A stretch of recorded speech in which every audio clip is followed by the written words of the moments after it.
Where is this place? Why am I seeing two versions of myself? Who cares where this is? All I know is this place isn't safe. We need to find a way out, fast. I've got so much to do back in the real world.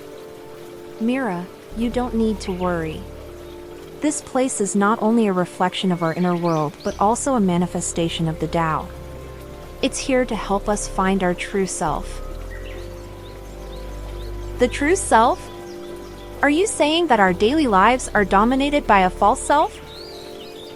As Laoji said in the Tao Te Ching, one who does not focus on the small self is enlightened, one who does not assert the small self is evident.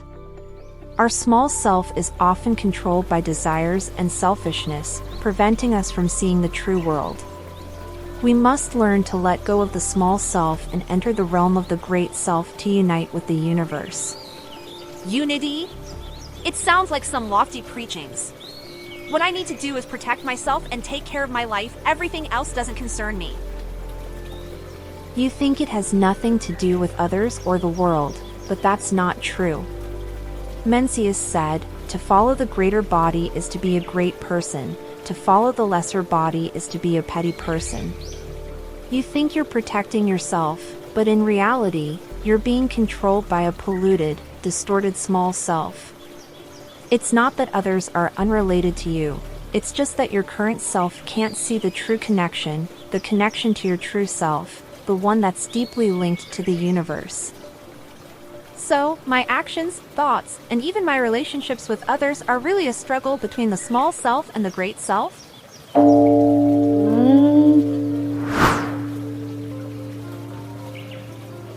Exactly. When you view the world from the perspective of the small self, everything seems unrelated to you, and only your own interests matter. But when you start from the perspective of the great self, you understand that you are interconnected with the universe and others. Confucius said in the Analects, one who desires to establish themselves must help others establish themselves, one who desires to achieve must help others achieve. This means that in pursuing personal interests, one must not neglect responsibilities to others and society. Helping others is also a part of realizing one's own value. This is the essence of entering the realm of the great self. Change the world? I can't even solve my own little problems. How am I supposed to change anything? Change doesn't mean doing something grand, it means understanding your position. You need to realize that every seemingly small action actually impacts the entire universe. As Laoji said in the Tao Te Ching, great things in the world are accomplished through small and easy things. Change in the world starts with small acts and changes within yourself. So, the obsession with the small self is actually blocking me from finding my true place and connecting with the universe? Yes. The small self is always concerned with self-protection and gaining more, which ultimately leads to confusion and loneliness. Laoji said, knowing others is intelligence, knowing oneself is enlightenment.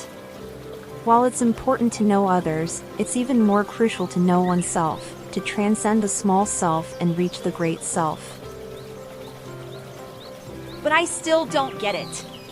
Why should I let go of the small self? Isn't it right to care about myself? Caring for yourself isn't wrong, but when that care turns into an obsession, and you neglect others, it causes suffering and conflict. As Confucius said, the benevolent love others. Loving yourself is part of benevolence, but it shouldn't stop there. You must learn to care for others and the world because you are one with them. So how can I enter the realm of the great self?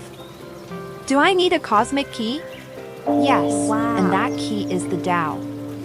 By cultivating the Tao, you can find your place.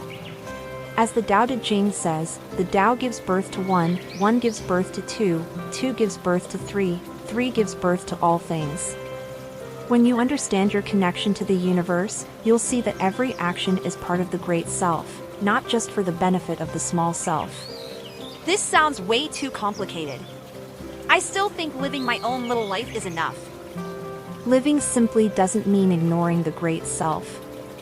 In fact, when you truly understand the great self, you'll find that every small detail in life can become more meaningful. You will see that each small thing you do adds color to the world. How do you know all this? Because I am your true self, the great self. The true self is inherently complete. As long as you practice and stay connected to your true self, its wisdom will gradually reveal itself. I don't think it's that great. Perhaps the Tao is the answer I've been searching for. I want to reconcile with you, and then truly unite with you. Small self and great self, in the end, are both me.